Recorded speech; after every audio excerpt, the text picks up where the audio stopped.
Vale, yo me pongo aquí cerquita también, cerquita vuestro. Y nada, vamos a orar y vamos a empezar la reunión. ¿Qué os parece? Bueno, Padre, te presentamos, Señor, este tiempo. Padre, lo ponemos en tu presencia. Que tú nos guíes, nos inspires, nos ayudes, Señor, en este tiempo de palabras, Señor. Que tu palabra pueda transformar, pueda caer, Señor, en buena tierra en nuestros corazones. Prepara, Señor, nuestras vidas. Te damos gracias, Padre, por tu presencia, por cada vida aquí en esta tarde, Señor, y por los que están a través de la red, Señor. Bendícelos, Señor, y danos bendición tuya, Padre. Te damos gracias, Padre, por todo, en el nombre de Jesús. Amén, amén, amén. Bueno, hoy no tenemos alabanza, o sea que vamos directamente a la palabra. ¿Qué os parece? Estos temas son los temas que vamos a ir dando también en el discipulado. Quiere decir que, con que se está grabando, pues luego lo podéis mirar también. Este es el tema 2 de discipulado. El 1 ya lo tenemos, que está en YouTube, y este es el número 2, ¿vale? Entonces iremos trayendo poco a poco estos temas también para vosotros y para los discípulos que quieran escucharlo y quieran verlo, también que vayan aprendiendo. Muy bien. Vamos a Juan 2, Primera de Juan 2, del 15 al 17. Primera de Juan 2, del 15 al 17. El tema es el engaño de las riquezas. El engaño de las riquezas. Vamos a ver, porque cuando nosotros buscamos más lo que es el tener las cosas de este mundo, el vivir solamente por tener más abundancia de las cosas materiales, y ponemos nuestra mirada no en el Señor, sino en las riquezas de este mundo, entonces al final lo que estamos haciendo es una idolatría también de la riqueza. Por eso dice el Señor que no se puede amar a dos señores a la vez. O amamos a Dios o amamos al mundo y a la riqueza. Entonces, las riquezas aquí muchas veces nos han engañado muchas veces pensando que Dios, vamos, si no eres rico ya no eres cristiano. Y eso no es verdad. Jesús, ¿qué dijo? Las zorras tienen guarida, las aves tienen nido, y el Hijo del Hombre no tiene ni dónde recostar su cabeza. O sea que por aquí vemos que ese no es el plan divino. El plan divino es que pongamos nuestra mirada en el reino de los cielos, en el Señor. El Señor dice, haceos tesoros, ¿dónde? En los cielos, no en la tierra. Dice que allí no hay ladrón, no hay nada que nos pueda robar. Que aquí el dinero, dice que crea alas y se va. Entonces, que pongamos nuestro corazón y nuestra mirada siempre en las cosas de arriba. Dice Primera de Juan 2, del 15 al 17. Dice, no améis al mundo. No améis al mundo. Dice, no améis al mundo, al sistema del mundo. No significa que no amemos a la gente del mundo. Dice, aquí el Señor dice, no améis al mundo, pues no amamos a la gente, no pasamos de la gente, no. Que no améis al mundo ni las cosas que están en el mundo. Si alguno ama al mundo, el amor del Padre no está en él. Porque todo lo que hay en el mundo, los deseos de la carne, los deseos de los ojos y la vanagloria de la vida, no proviene del Padre, sino del mundo. Y el mundo pasa y sus deseos, pero el que hace la voluntad de Dios permanece para siempre. Amén. O sea que aquí habla claramente que no pongamos nuestra mirada en las cosas de este mundo, porque son pasajeras, le llama la vanagloria de la vida, o sea, algo que no tiene, es vano, algo que no tiene sentido, no tiene valor. O sea que Dios quiere bendecirnos, pero no podemos centrarnos más en las bendiciones que en Dios. O sea que si nos centramos más en las bendiciones que en Dios, le estamos diciendo a Dios que amamos más las riquezas que a Él. Entonces nosotros tenemos que poner nuestra mirada en el Señor. Amén. Él dice que no nos va a faltar de nada, porque dice que es nuestro Padre y va a suplirnos abundantemente en todo lo que necesitemos. Pero tenemos que aprender a no poner nuestra mirada en las bendiciones, sino poner nuestra mirada en el Señor. ¿Amén? Porque a veces, en vez de ser usados por Dios, nosotros queremos usar a Dios. Ese es el plan de la línea de la prosperidad, que el hombre usa a Dios y quiere que Dios sea el que le supla, el que le haga. O sea, hacemos que Dios sea nuestro siervo cuando es al revés, que nosotros tenemos que ser siervos del Señor. ¿Amén? ¿Lo entendemos? Bueno, o sea que Dios quiere bendecirnos, pero no tenemos que poner nuestra mirada en la riqueza, sino en Dios. Tenemos que amar primeramente a Dios porque es Dios quien nos provee. ¿Amén? Él dice en un versículo, no sé si está en Deuteronomio o Levítico, que Él es el que nos da poder para hacer la riqueza. Él es el que nos da la fuerza, el poder, la sabiduría para hacer todas las cosas. ¿Amén? O sea que nuestra mirada siempre en el Señor. Primera de Timoteo 6, 17. 6, 17. Sigue hablando el Señor aquí en el apóstol Pablo, le habla a su hijo Timoteo. Le llamaba hijo. Fíjate la gran amistad que había en él, ¿eh? Era su hijo amado. Dice, a los ricos de este siglo, manda que no sean altivos, ni pongan la esperanza, ¿dónde? En la riqueza, ni pongan la esperanza en la riqueza, las cuales son inciertas, sino en el Dios vivo, que nos da todas las cosas en abundancia para que las disfrutemos. Qué bien esto, ¿verdad? Entonces, pongamos nuestra mirada no en la riqueza, pongamos nuestra mirada en el Señor. ¿Amén? Y Él dice que nos dará todas las cosas en abundancia para que las disfrutemos. O sea que el poseer riqueza no debería de ser nuestra meta. No debería ser nuestra meta. Pablo decía, he aprendido a estar contento cualquiera que sea mi situación. Tenga abundancia, no tenga, he aprendido a estar contento con lo que tengo. Qué importante es eso, ¿verdad? Habrá momentos en que pues las cosas irán mejor y habrá momentos en que las cosas no van a ir tan bien. Pero Dios es el mismo. Amén. Dios es el mismo.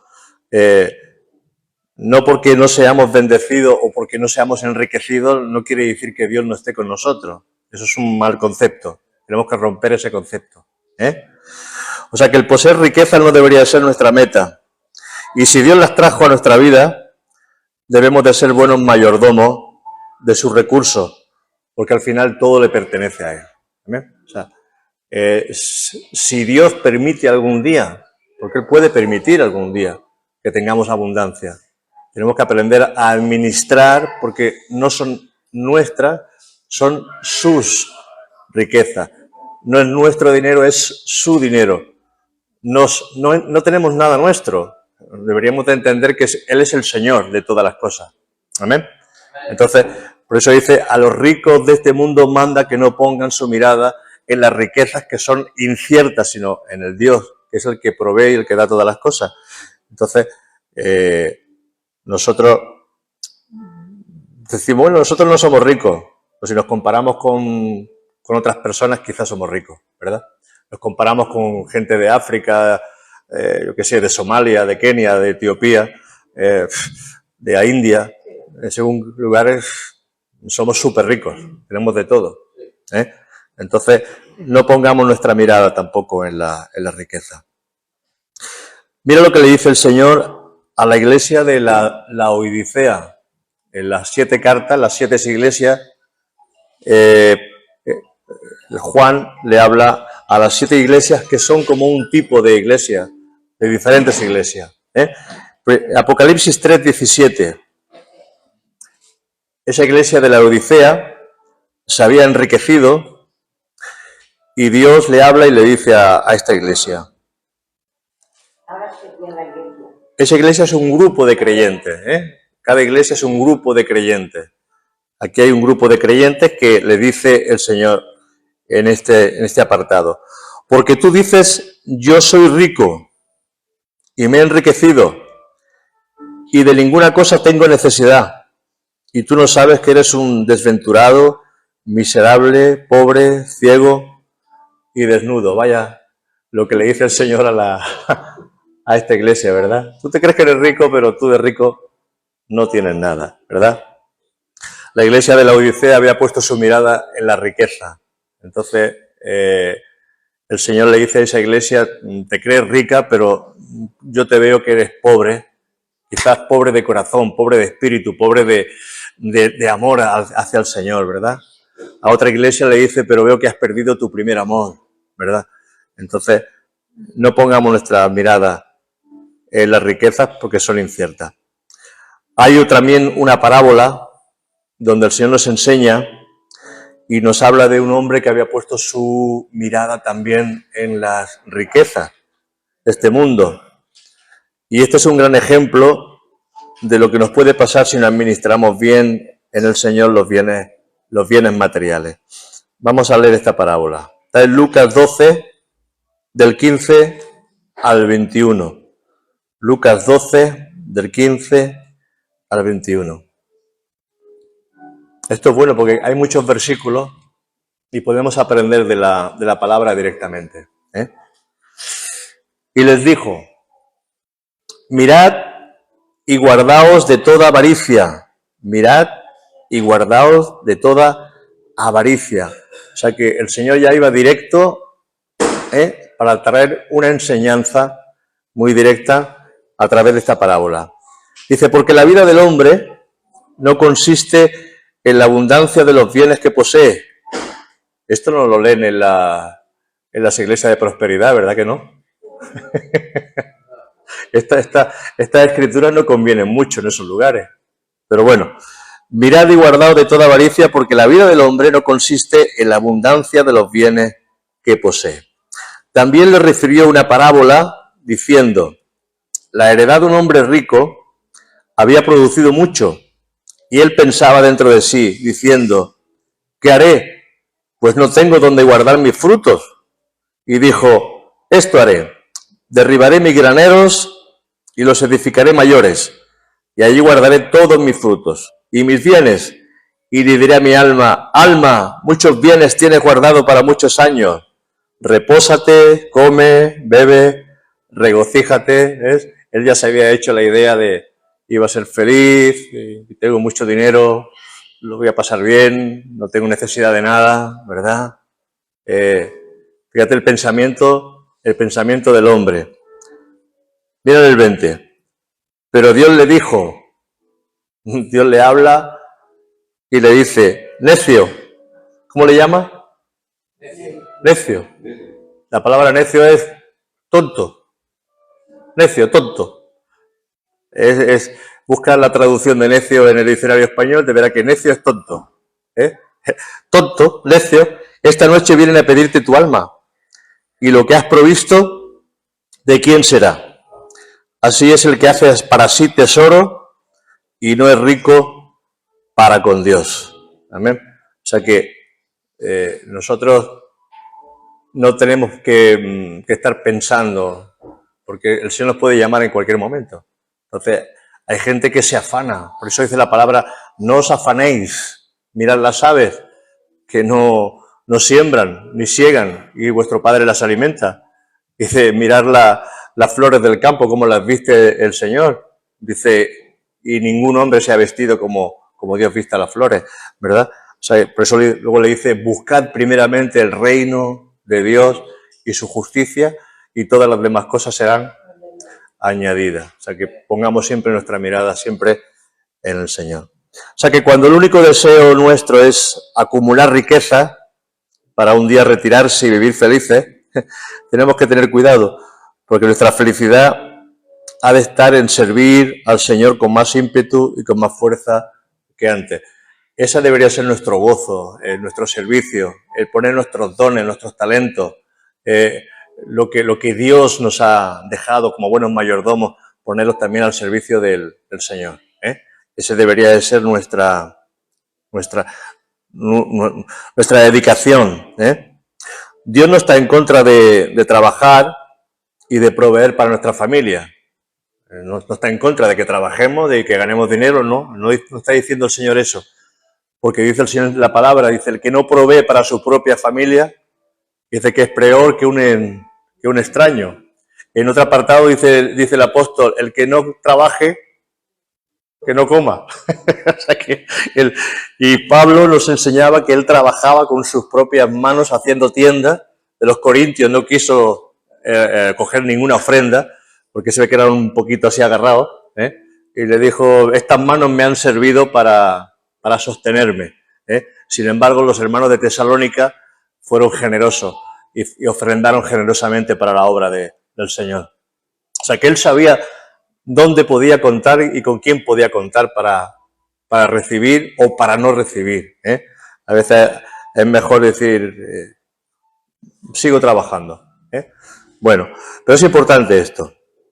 En 1 Timoteo 5:8, aquí es donde dice, pues si lo queréis buscar, dice que el que no provee para su propia familia es peor que un incrédulo, peor que un extraño, peor que una persona que no... O sea que primeramente nosotros tenemos que aprender a proveer para nuestra propia casa, para nuestro hogar. Lo que Jesús nos está diciendo es que no estemos preocupados o en ansiedad al respecto de qué comeremos, o qué beberemos, o qué haremos, cómo vestiremos, qué casa tendremos, sino que porque los afanes impiden que la palabra de Dios pueda desarrollarse en nosotros. Y luego, que quizás lo podremos ver en los 4 tipos de corazones, y uno de ellos dice que la palabra no fue efectiva porque había mucho afán, y los afanes de este mundo hacen que nosotros no podamos ser buenos discípulos, no podamos servir al Señor. Vamos a leer este pasaje, que yo lo he dicho un poquito así de memoria, pero vamos a leerlo. Mateo 6, del 25 al 34. Mateo 6, del 25 al 34. Jesús habló bastante de la mayordomía, habló bastante sobre el dinero, habló bastante sobre cómo administrar y de qué manera tenemos que pensar y dirigir nuestra mirada y poner nuestra mirada bien, no en este mundo, no en las cosas materiales, sino en el Señor. Dice, por tanto os digo, no os afanéis. Dice que no trabajemos, dice que no nos afanemos por tener más, no os afanéis. Una cosa es trabajar, otra cosa es afanarse en el trabajo, ¿verdad? Hay gente que trabaja los sábados, los domingos, los días de fiesta, que no tiene tiempo ni para la familia. Ese es el afán de procurar mucho, de procurar tener más siempre. Eso es, no os afanéis por vuestra vida. ¿Qué habéis de comer o qué habéis de beber? Ni por vuestro cuerpo. ¿Qué habéis de vestir? Aquí también el Señor está diciendo, tener fe en mí, tener confianza en mí. Yo soy vuestro Padre, voy a proveer. Yo sé que tenéis necesidad, yo voy a abriros puertas para que no tengáis necesidad de estas cosas. Dice, ¿no es la vida más que el alimento y el cuerpo más que el vestido? Mirad las aves del cielo.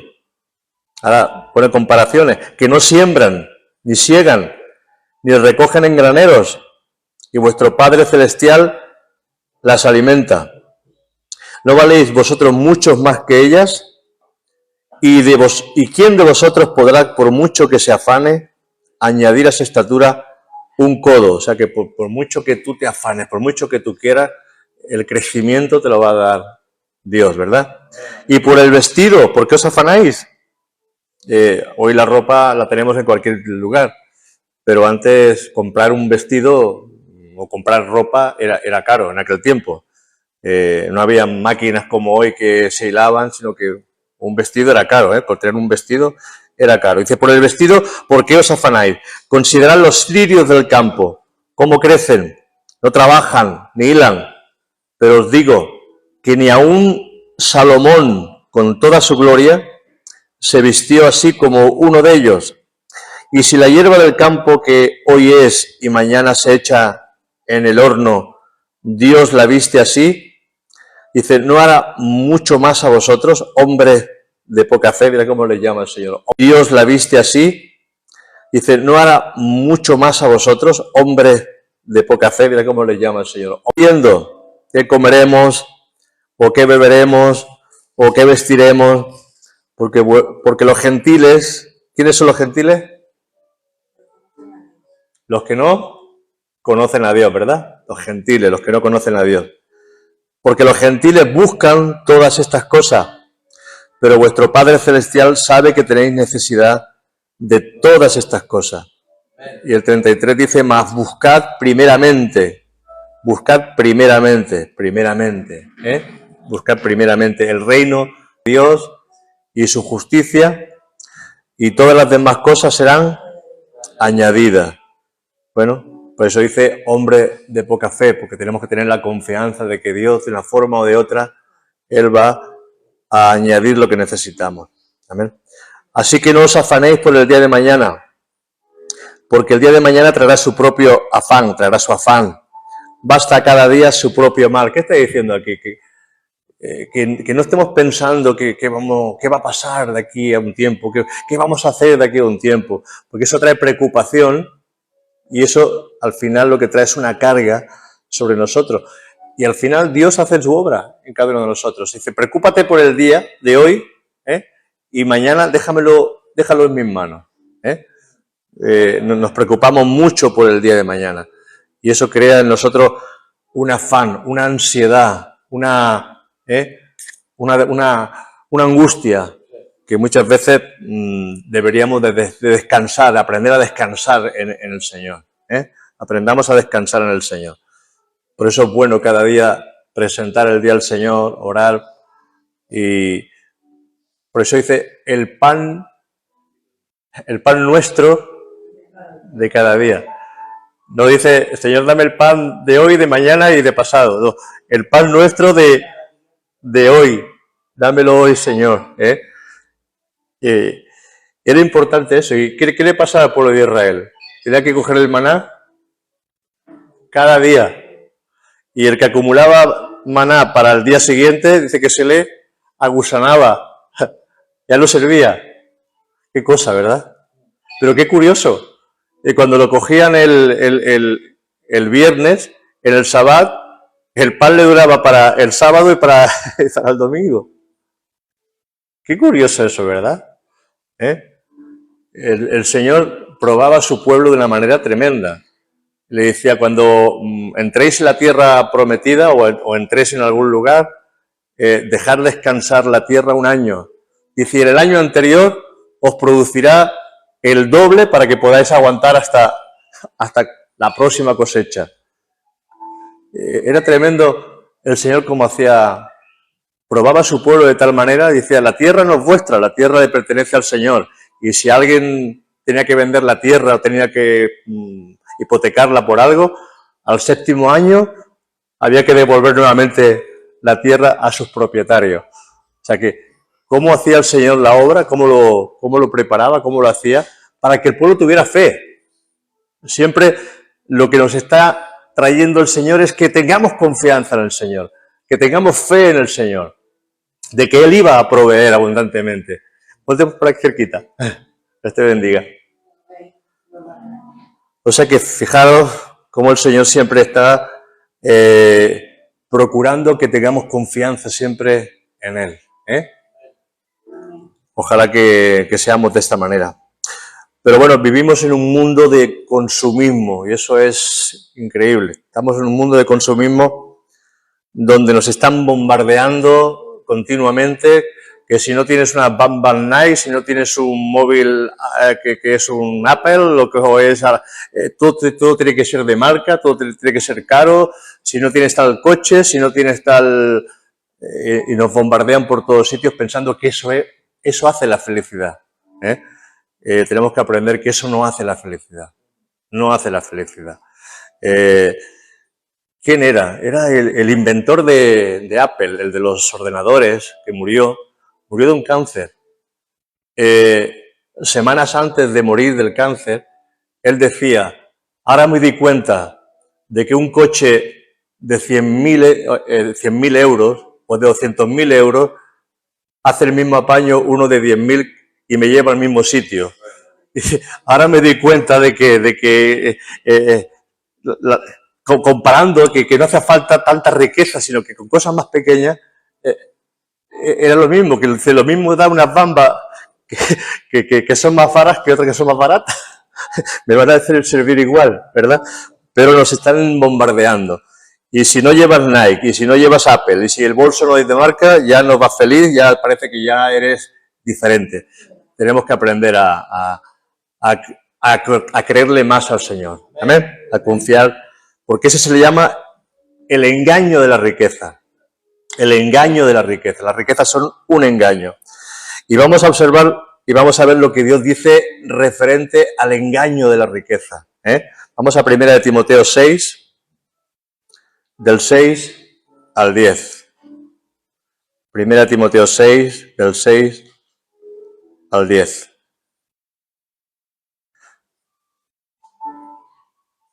Estos son los temas que vais a ir viendo, en los que vais a ser discipulados, los vais a ir viendo. Pero es que es importante tener en nuestro corazón paz, porque vivimos en una sociedad tan consumista que necesitamos tener tranquilidad en nuestro corazón y confiar en el Señor. Porque si no nos vamos a meter con la corriente de este mundo. Nos metemos en la corriente de este mundo y la corriente de este mundo, si te metes, te lleva. Sin querer te lleva. Bueno, fíjate que cuando sale un móvil nuevo de Apple, hay gente haciendo cola.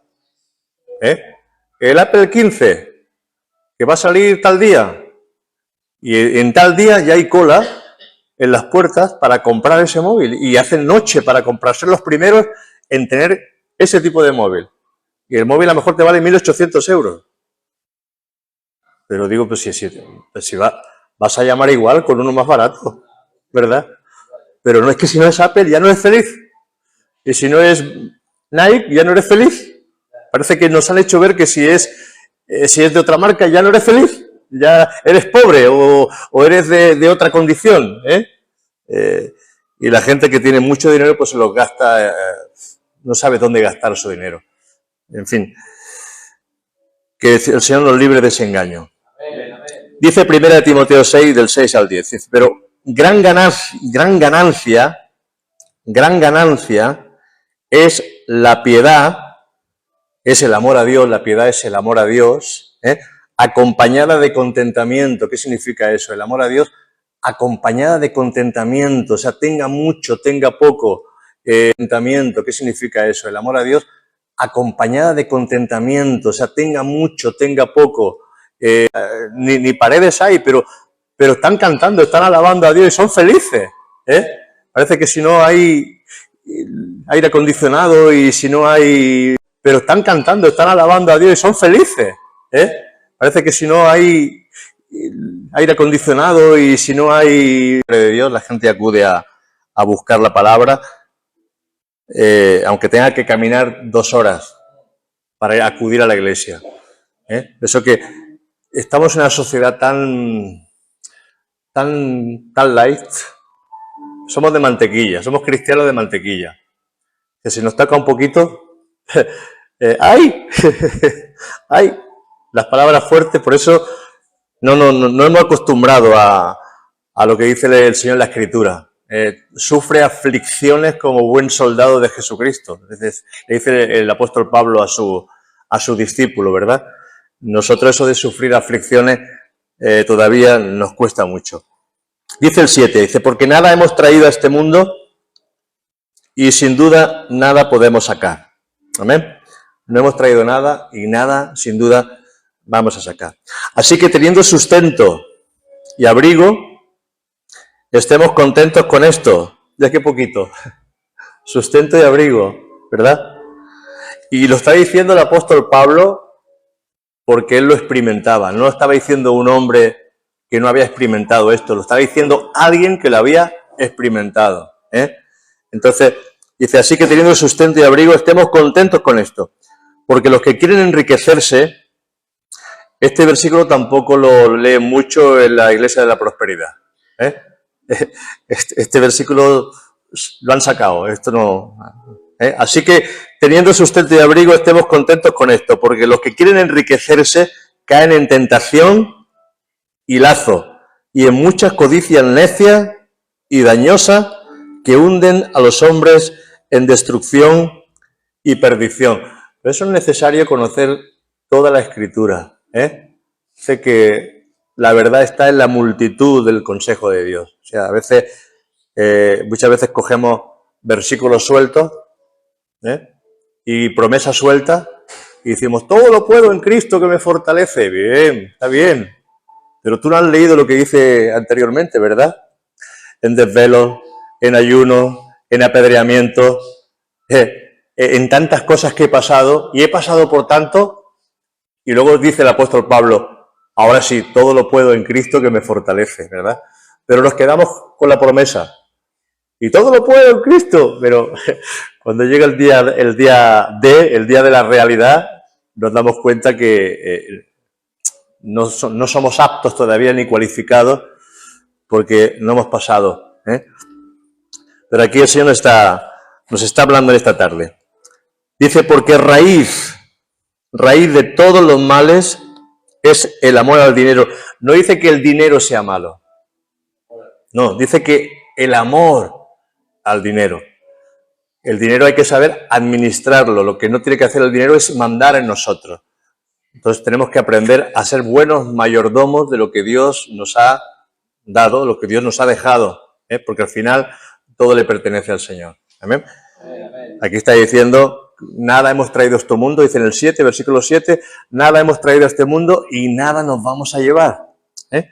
Entonces, y en el 10 dice, porque raíz de todos los males es el amor, no el dinero, el amor al dinero, el cual codiciando algunos se extraviaron de la fe y fueron traspasados de muchos dolores. ¿Cuántas iglesias han caído en esa parte, verdad?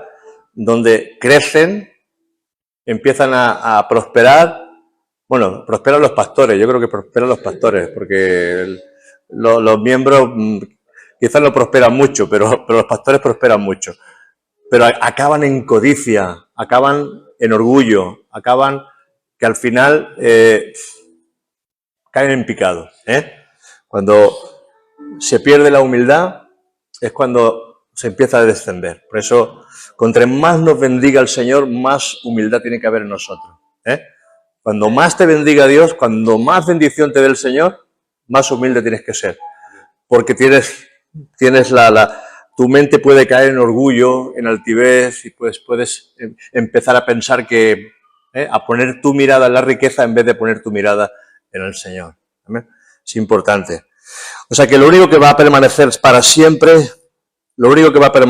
siempre, son nuestras obras y nuestro servicio a Cristo y a nuestro prójimo. Por eso dice el Señor, haceos tesoros en el cielo, no en la tierra. Y el Señor mira nuestras obras. No somos salvos por obra, pero Dios mira nuestras obras. Él pesa, dice, pesado fuisteis en balanza y no diste en la talla. Nuestras obras pesan, nuestras obras son como una huchita que tenemos en el cielo.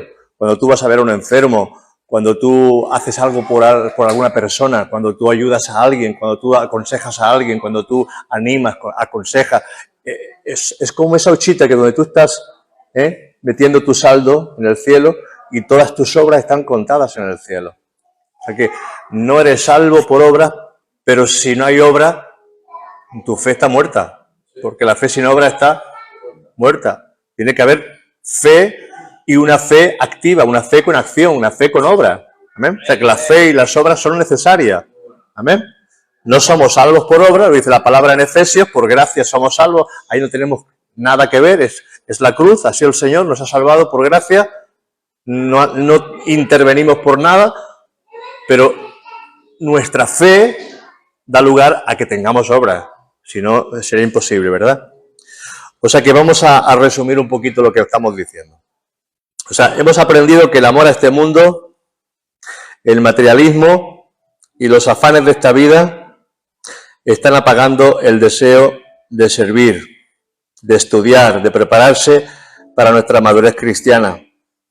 Muchas veces cuando no hay deseos de buscar a Dios, cuando no hay deseos de estudiar la palabra, y ojalá que Dios ponga hambre. Hay una palabra, no sé si está en el libro de Zacarías, al final dice, enviaré hambre no de pan, sino hambre de la palabra de Dios. Que Dios envíe hambre de la palabra de Dios, de querer aprender más y de conocerle.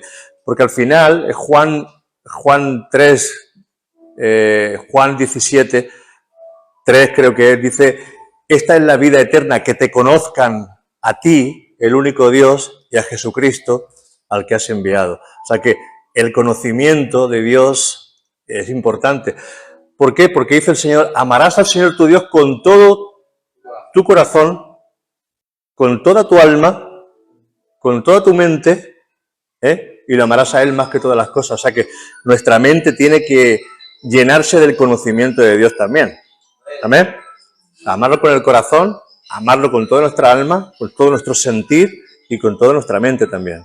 ¿Amén? ¿Lo entendemos? Y a veces dicen, no, es que el conocimiento envanece. No, el conocimiento vano envanece. Pero necesitamos conocer las Escrituras. ¿Cómo vamos a madurar? ¿Cómo vamos a crecer si no conocemos su palabra? ¿Cómo vamos a hacer la voluntad de Dios si no la conocemos? Si no la sabemos. Por eso mucha gente viene a la iglesia, pero nunca han sido discipulados, nunca han sido enseñados. Quizás se conforman con el poquito de palabra del pastor, pero luego entre semana la Biblia sigue en la mesa, o a veces, ahora ni Biblia, porque muchas veces la Biblia está en el móvil. Y lo último que miramos es la Biblia. Miramos el TikTok, miramos el Facebook, miramos el Instagram, miramos las noticias, lo miramos todo, y lo último que miramos, porque decimos, no, yo llevo la Biblia en el móvil. ¿Y la miras? ¿La estudias? ¿La repasas? Nos damos cuenta que muchas veces lo último que miramos es la Biblia. Eso es bueno, la Biblia de papel va bien traerla, para ir pasando hojitas de un lado para otro. No está mal. O sea que las riquezas pueden ser un engaño y tenemos que aprender que esas riquezas pueden enturbiar un poco nuestra relación con el Señor cuando ponemos nuestra mirada en la riqueza. Nuestra mirada en el Señor. Entonces, si dice la palabra, bueno, digo yo también, si las riquezas tienen que eclipsar, ¿sabes lo que es un eclipse? Sí. Algo que se pone delante, ¿verdad? Del sol. Si las riquezas tienen que eclipsar la luz del Señor en nuestras vidas, habrá que apartar las riquezas para que nos siga alumbrando el Señor. Amén. Y muchas veces las riquezas, el mundo, los afanes de este mundo se ponen en medio y estamos impidiendo que Dios se desarrolle en nosotros. Porque al final tenemos que irnos todos con el Señor. Amén. Y fíjate, los faraones encerraban grandes riquezas y grandes tesoros en las pirámides. Venían los ladrones y se la llevaban. Alguna ha quedado, como la de Tutankamón, que ahí se quedó y la encontraron con todas las riquezas, pero yo creo que ese hombre no ha disfrutado de nada de eso, ¿verdad que no? Ahí están, ahí siguen estando ahí tal como las pusieron en la pirámide. O sea que lo mismo da que la caja un día sea de cartón o que sea de caoba. Es caja igual, todo va a parar al mismo sitio. O sea que me refiero que la riqueza, a mí el día que me muera, que me hagan el entierro como quieran, ¿verdad? ¿Qué entierro hacen por ahí, verdad? Se gastan un dineral en una caja grandísima, una caja con mangos de oro y hacer una ceremonia que le han costado miles y miles y miles de euros, ¿verdad? Y quizás al pobrecito, pues, no le han hecho casi nada, pero es que los dos van a parar al mismo sitio. El engaño de la riqueza. Al final, las riquezas pueden ser un engaño para nosotros. Nuestra mirada siempre en el Señor. Amén. O sea que, bueno, vamos a orar y yo creo que Esta es la lección de hoy, aunque acabemos un poquito antes, pero hasta aquí, hasta aquí. O sea que, Padre, ayúdanos a poner nuestra mirada en ti, Señor. A poner nuestra mirada no en la riqueza, no en este mundo, Señor, no en lo que este mundo quiere ofrecernos. Si eso va a ser, Señor, una piedra de tropiezo para nuestras vidas, ayúdanos, Señor, a apartar, Señor, todo aquello que sean afanes de nosotros, a poner nuestra confianza en ti, Señor, a poner nuestra confianza, Padre amado, porque tú eres nuestro proveedor. Tú prometes, Señor, que vas a proveernos abundantemente. Gracias, Señor, por tu provisión. Confiamos en ti, Señor. Ayúdanos en todo momento y ayuda también a aquellos que tienen necesidad, Señor. Le damos gracias, Padre, por esta tarde y por todo lo que has hecho en nosotros. En el nombre de Jesús. Amén.